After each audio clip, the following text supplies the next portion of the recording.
During pregnancy and postpartum, it is common to have a tight pec minor that can contribute to a shoulder blade that is pulled up and over the rib cage.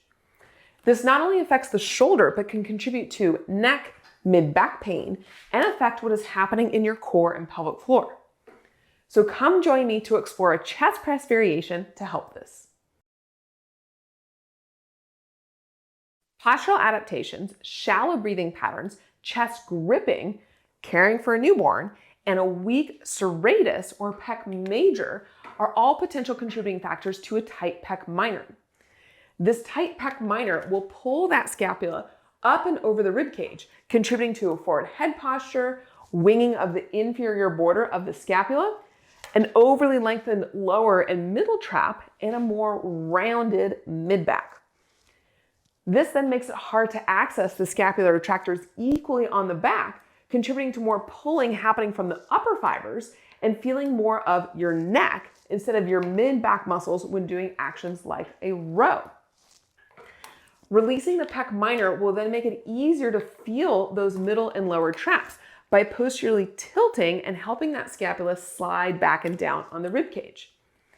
This will also help set up the scapula for improved positioning for overhead reaching, where we need scapular upward rotation to be able to come up instead of shrugging up in the shoulder.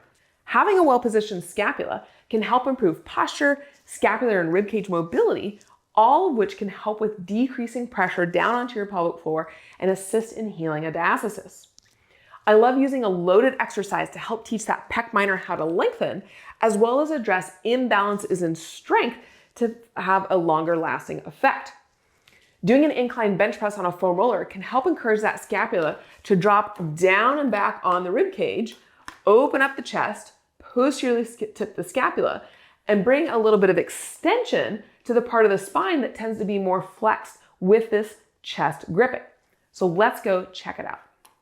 All right, so we're gonna have the foam roller and we're gonna end up placing it just above our bra line and kind of at the bottom tips of those shoulder blades to help facilitate some extension in the part of the spine and ribcage that tends to be a little bit more flexed when we have these pulled forward shoulders. The other nice thing about the foam roller being there is it can kind of give some cueing of feeling where you want those shoulder blades to go down into. A short foam roller like this can be helpful to help it not be in the way for when we're pulling our arms down as well. Then we're also going to have a yoga block to squeeze between our knees to help give good connection to our lower abs and support our pelvic floor. So I'm going to lay down into this position, and I'm making sure that as I'm here, I got that squeeze, and I'm being nice and long through my spine and through my neck. What we don't want is to be dropped down like this, because that is going to contribute to lower belly pooching and pressure down onto the pelvic floor. By being in that little bit of an extension, we're working on strengthening our abs, but in a lengthened position that can help with more of a balanced core engagement and help with upper ab gripping. So we're going to take the weights here and we're going to have them at our shoulders versus forwards like this. We can see how at the shoulders that helps facilitate that posterior tip of the scapula. I'm long in my spine and neck and squeezing the block, and I'm going to inhale and exhale and press up as well as together. That reaching through your armpits and pinkies without letting that chest drop down is going to help get your serratus. That squeeze together is going to get your pec major.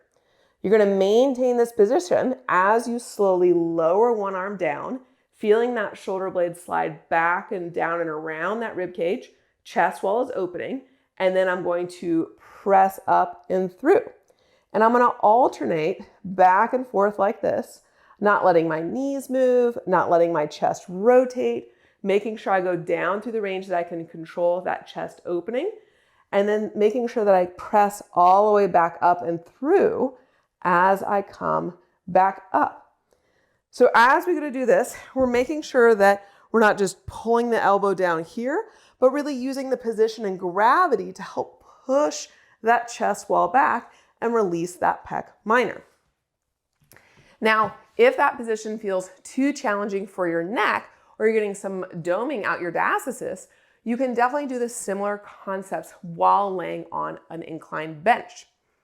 When you're on the incline bench, we can add a little bit of a towel roll underneath the bottom tips of the shoulder blades to help facilitate that extension and that posterior tilt of the scapula to help that chest wall open.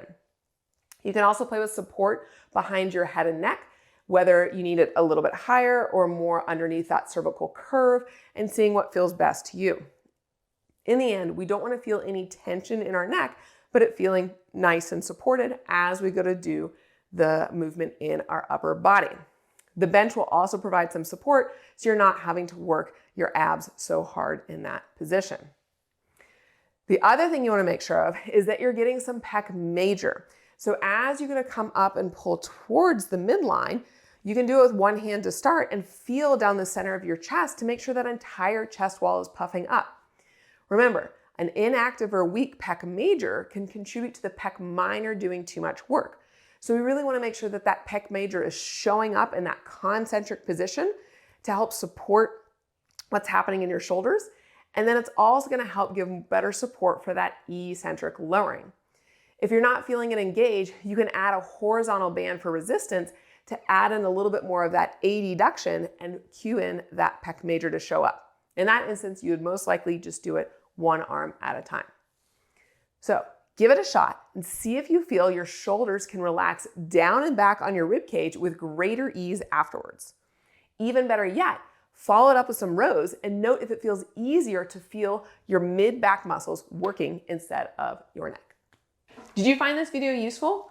Make sure to like it and leave a comment to let us know. Check out some of our other helpful YouTube videos and let us know if you have any questions. Want even more?